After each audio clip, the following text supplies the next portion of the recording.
And so, family recovery coaching for us is a focus on the family itself to give families what they don't actually have out there in the universe that easy. For Joe, Joe can walk out the front door and within a block find a recovery coach, an addictions therapist, a sponsor, a mentor, a pastor. He can find so much help for his substance use disorder. I have millions of options today. All you have to do is do Google search. What does mom have? Well, who does mom have to call in that moment? Mom's Anonymous? Perhaps she's wandered into an Al Anon meeting. She just doesn't like it. Doesn't feel like it fits. Some of the support groups she's tried just don't quite land that well. So who does she turn to?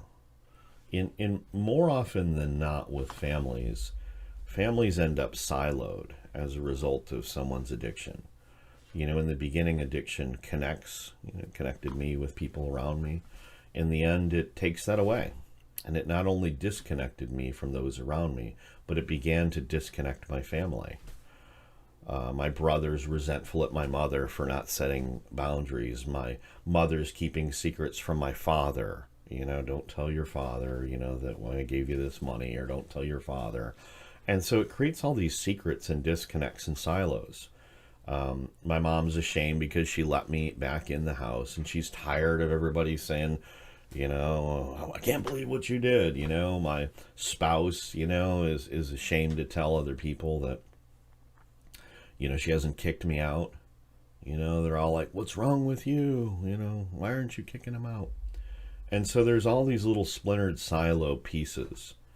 And the loneliness of a mom or a spouse or a father, the loneliness, eventually, sooner or later, you end up with no one to talk to. And instead, you're just Google searching, and perhaps making some random calls, grateful that any intake person or any treatment center is willing to give you the time of day.